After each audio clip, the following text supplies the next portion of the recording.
Hi there everybody and welcome back to the Keto Gaia Kitchen. Thank you so much for joining me here today.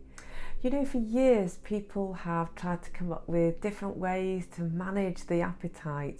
Who remembers eating from smaller plates, drinking water before meal times, and even eating spicier food, all in the hope that they're going to reduce or limit or manage our appetite. And perhaps the one I remember best, and one that even my grandma used to speak about, was eating in moderation.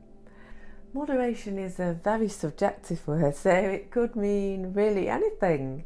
My own experience of eating in moderation is that it's an invitation to eat whatever you want, as long as you limit yourself to not eating too much, whatever not eating too much means. Again, very subjective.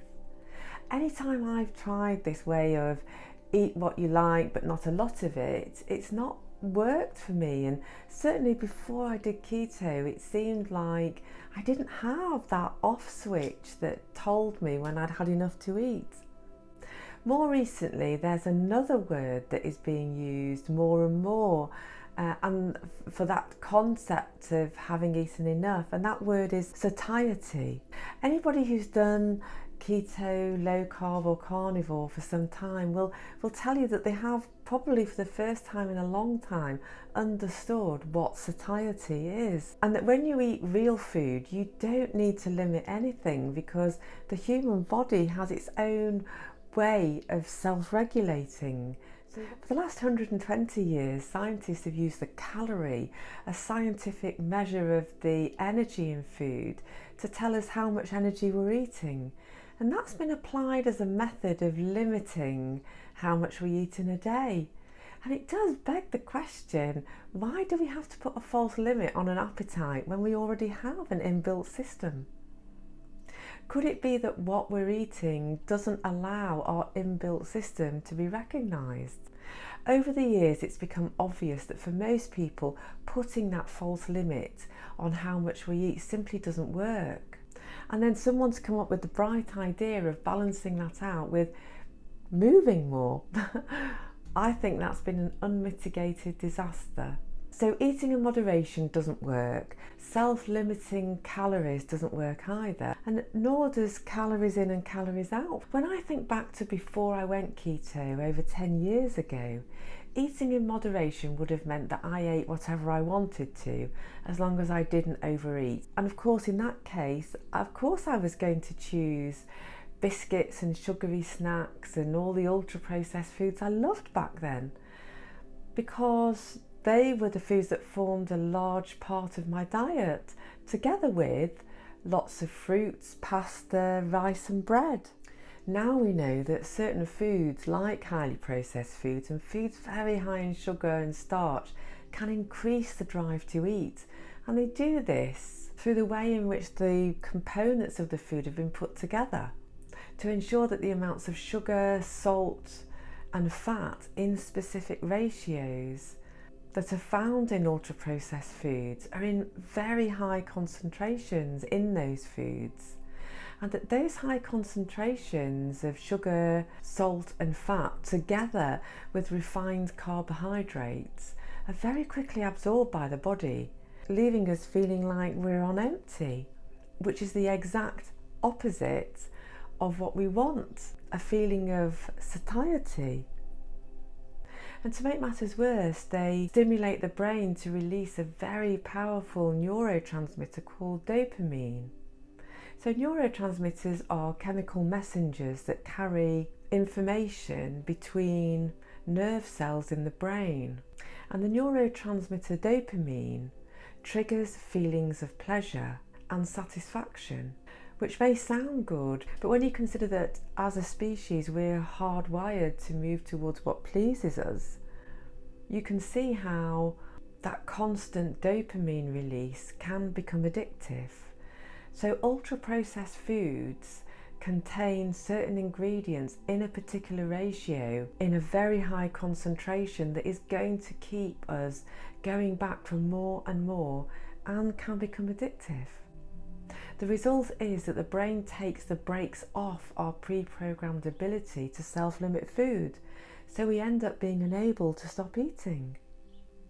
Ultra-processed foods also contain a lot of ingredients the body can't recognise as food, and which effectively wrecks our health, because not only are we then eating fake food that we can't use for nutrition, but we're also stimulating the brain in a way that isn't good for our long-term health. That's the reason why ultra-processed foods are so very destructive for metabolic health and for weight loss and brain function. It seems that what you eat really can undermine your attempts to limit how much you eat by removing the element of self-control. No matter how much of that food we've consumed, we're always going to be driven to eat more and more of it. You must have noticed times when you've eaten a meal of ultra-processed foods and you know that you can't possibly be hungry, yet you keep looking for food. Once the brain has made that connection between the food and the dopamine, just watching somebody eating ultra-processed foods is enough for that neurotransmitter to be released, which we interpret as a signal, a false signal of hunger, and so we're driven to find certain foods which will give the brain the dopamine hit it's craving. That is the result of eating from a craving, not from signals of true hunger. I think so far in this video I've covered eating in moderation enough, and I've explained the reasons why in the modern world eating in moderation is not a successful strategy for helping to improve our relationship with food. And so for the rest of this video I want to focus on the things that I do believe will have a positive impact, and that's mindful eating and intuitive eating. How we can recognise when we're doing those and what changes we can make to bring them into our lives. As always, I'm not medically trained, and so everything in all my videos are my personal opinion or my experiences of working with clients, and it's not advice. Also, it's important to note that you shouldn't change any aspect of your diet and lifestyle without consulting with your own health professional or doctor first. So here are my thoughts on mindful and intuitive eating. You know, I do think there is something to the practice of mindful eating, which when applied correctly can help to improve our relationship with food. I'm not convinced that it allows us to tap into that satiety signal if we're following a modern Western diet, because of the cravings that we're still going to be experiencing. But if improving the relationship with food allows us to see ultra-processed foods for what they are, then mindful eating can be a great way to move to real food. And from there I believe that we can find our way to have a better relationship with food and begin to listen out for those feelings of satiety. So improving relationship with food is a real game changer when it comes to better health and weight loss. And from that perspective, mindful eating can be a really great tool to apply. And I can say that not only from my own experiences, but also from the knowledge I've gained from working with and coaching clients.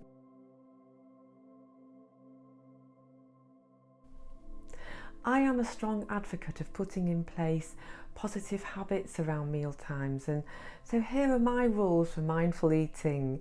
They don't all need to be done at every meal. I like to have them in my toolbox so that depending on how I'm feeling and how I'm approaching that meal, I can apply one or more to help me get into a more peaceful state, respect my body, and then return to daily life having been refreshed and renourished. And in my experience, that's a great way to improve focus and productivity.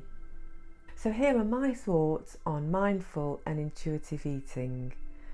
Being mindful is all about being in the moment. So mindful eating is being in the moment at meal times. The idea, of course, is that when we're in the moment, we're more focused and more engaged on a particular task. And in this case, it's the food that we're going to eat. Our food choices, taking time over eating and spending time to enjoy food and doing so without distractions. All these help us to improve our relationship with food.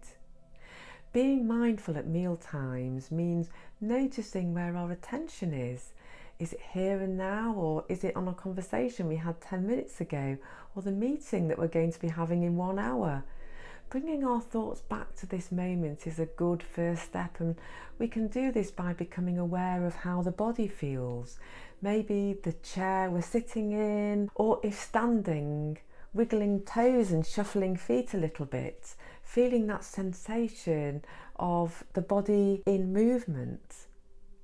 Once I know I have my attention in this moment, I like to take a second or two to focus on the energy, not only that flows from me, but also from the objects around me, and visualizing that energy as being a positive force. It's all too easy to become very distracted by modern life, especially if we eat at our desk, which tends to lead to being on autopilot whilst we eat. And that means we're more likely to eat too fast, not chew food properly, which are both really bad for digestion. How many times have you been reading over a project at lunch and then suddenly realise you've finished a whole plate of food without ever feeling that you've eaten something? We want to be satisfied when we eat food, and a good tip here is to make sure that meal times does not become food with work or food with social media, because we're more likely to focus on the work or the phone than we are on the plate of food. Adopt the habit of putting the work away and the phone on silent face down just for a few minutes to enjoy and be in the moment at meal times. I like to have a little ritual around meal time, so maybe it's taking a sip of water and doing a few shoulder rolls, or even rubbing my earlobe, just like this. Rubbing the earlobe is a great way to feel a sense of calm, and it releases endorphins, and they're known as the feel-good hormone.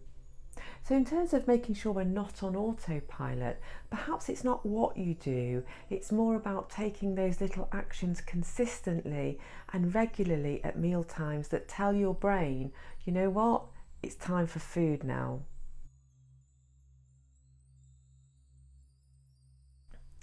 If we don't have a good relationship with food, we're more likely to choose foods based on the signals we get from the brain, in other words, what we want. As I mentioned earlier, those sugary and ultra-processed foods release a neurotransmitter dopamine, stimulating the reward centres of the brain. And over-consuming ultra-processed foods leads to the brain becoming dependent on the dopamine, and over time, food addictions are created. In addition, ultra-processed foods create empty signals in the body rather than the satiety signals, and so we have the double whammy of the brain being driven to want more dopamine whilst also receiving signals that we're undernourished, and so we're constantly eating and snacking. To me, that just sounds like a nightmare for weight loss and better health. A response to a dopamine hit is really a craving based on food addiction or an addiction to a certain ingredient. It's not a signal of true hunger. So when we respond to those dopamine signals, we're not respecting our body, because ultra-processed foods, in my opinion, has no place in optimally functioning metabolic health. Food choices based on emotions, habits or addictions are all cravings and are different to real hunger. Mindful eating, to me, is about improving our relationship with food, not using food as a disruptor. And that's why what we choose to eat becomes so important. When we make food choices out of boredom or anger or out of habit, we don't choose in our best interests. And that's because we've made a choice based on a state of mind driven by what we think we want, our experiences, memories and events outside of our control, rather than a genuine need for the correct nutrition. So for me, mindful eating is about becoming aware of our food choices and the different signals that we can experience around food. If you can learn to spot the signs of emotional and habitual eating, there are strategies, coaching exercises, which can really help to reduce and remove those cravings. It's about learning the difference between cravings and the signals of true hunger. I do recommend keeping a diary to watch out for those cravings, and whilst it might take time to overcome the cravings, just knowing that they exist is really helpful in moving a step closer to a better relationship with food.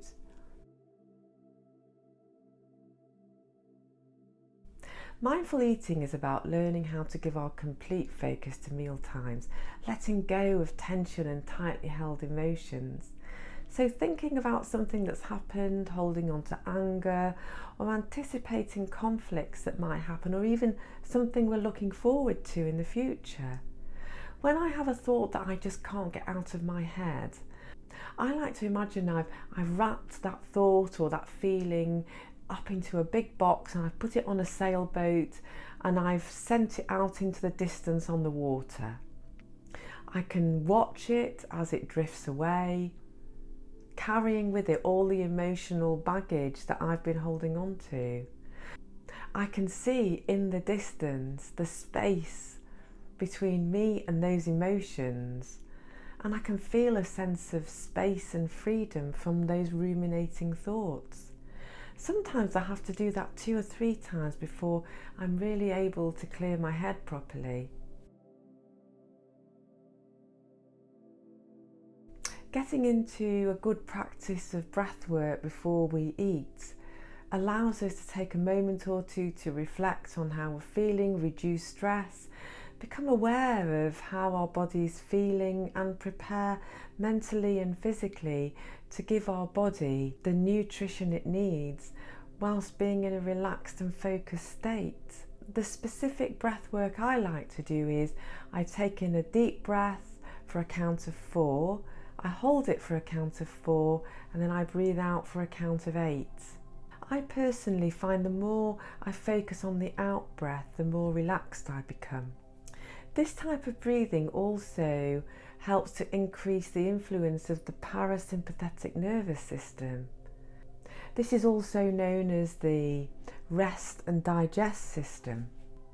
Even if you lead a super busy life, there's still time for some helpful breath work before eating, because doing this will help your digestion, and also mean that when you get back to work you'll be able to focus with a lot more clarity, less stress, and to be honest with you, no rumbling tummy from eating so fast. And that can be really embarrassing and distracting when you go straight from a fast lunch into a meeting. Before meal times, it can be a good idea just to spend a moment or two in thoughts of gratitude. For me personally, I think about the world outside my door, how the lights from the sun and the transfer of energy has created this incredible abundance of nutrients. And that by consuming these, not only am I paying respect to where my food has come from, but also for those who have put care and love into the growing and harvesting of my food. Eating real food and becoming aware of the positive impact it can have on our health and well-being is a reason to be joyful and encourages a better relationship with food.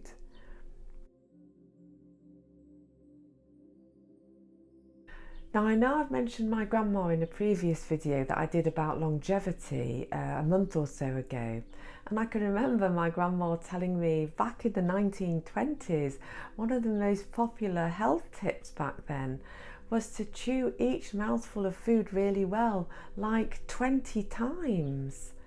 This was said to help digestion and was a good routine to get into around food. That health tip perhaps went out of fashion for a while, but I think it's coming back, and certainly chewing food properly does help digestion. So it's a very good habit to get into when adopting mindful eating.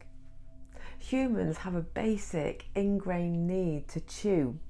Chewing helps to increase blood flow to the brain, And in fact, it's been shown that older adults who properly chew their food have a lower risk of losing mental faculties. Modern foods are generally softer foods, and they don't have the same texture as a delicious piece of steak or char-grilled chicken. Chewing is in our DNA, and it's what we've done for hundreds of thousands of years.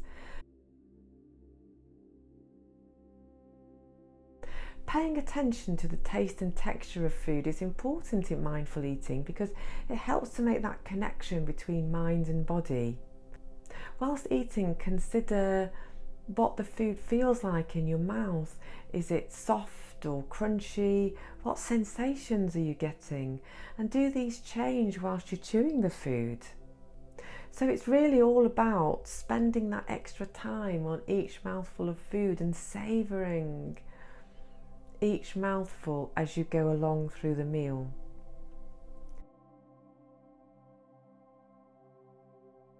Intuitive eating involves listening out for what the body's nutritional needs are.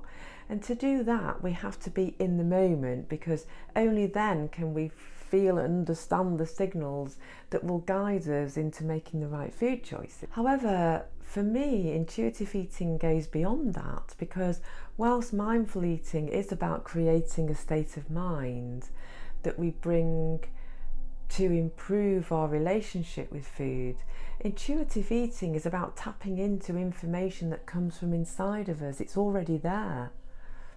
It's about interpreting the signals that direct us to our ideal food choices, and it can only happen when we make that connection free from the interference of inflammation, disruption from poor sleep, imbalance in circadian rhythms, and in other words, an imbalance in our optimal functioning. Intuitive eating is not about counting macros or calories, and it's definitely not about eating in moderation or eating in response to a dopamine need. It's about tuning into our health. Maybe I want to say tuning in on a cellular level to understand the food that we need to thrive. So intuitive eating is about eating in response to a true hunger signal, because anything else is a response to a craving. So can intuitive eating be not eating? In other words, maybe when it's meal times but we don't feel hungry. So is intuitive eating then to not eat anything? Well, yes, it is, definitely. It definitely can be not eating. So what is a signal of true hunger? Well, some people describe it as a rumbling in the tummy, or an ache in the belly, or a need for re-nourishment. And when this happens, and when we experience those true hunger signals, we can either respond to them, or if doing intermittent fasting, gently work past those feelings. So if you imagine intuitive eating as being on a spectrum of optimal eating, and at one end we've got listening to the body to pick up the signals of what we need to eat, then at the other end of that spectrum is where the body responds with a signal of that's enough, satiety is reached. Those two signals really go hand in hand in intuitive eating. To eat mindfully, we use our mind to create a good space for eating and being aware of our food. To eat intuitively, we use our senses, interpreting the signals from within that tell us what and how much to eat. Mindful eating is about being in the moment, bringing a sense of quietness and calm. It is not a diet. It is about improving our relationship with food. Intuitive eating is also not a diet. It's about moving beyond that sense of quiet and calm, having already healed, so we can listen and tap into our re-nourishment needs. Intuitive eating is about trusting the body. I've already mentioned that it can be more difficult to pick up on the feelings of true hunger, especially if we've eaten a modern Western diet for so many years. So when we practice mindful eating, it's so important to give full consideration to our food choices until we clear that interference of the chronic inflammation and learn how to live in our world, but in a more balanced way that will allow us to tap into those signals from the body, those signals of true hunger. I'm not really convinced that either mindful eating or intuitive eating can help directly with weight loss. However, I do believe that mindful eating is a great way to improve our relationship with food. And then intuitive eating builds on that to become more attuned to listening and responding to what the body needs to thrive. The better the food choices, the more you're in tune with the body and the more fluently you speak the language of metabolic health. And that is achieved through the points I've mentioned, as well as kindness, self-compassion and patience. And that's it for today. Thank you so much for joining me here in the kitchen, in Makita Gaia Kitchen. I look forward to seeing you again, and until then, bye for now.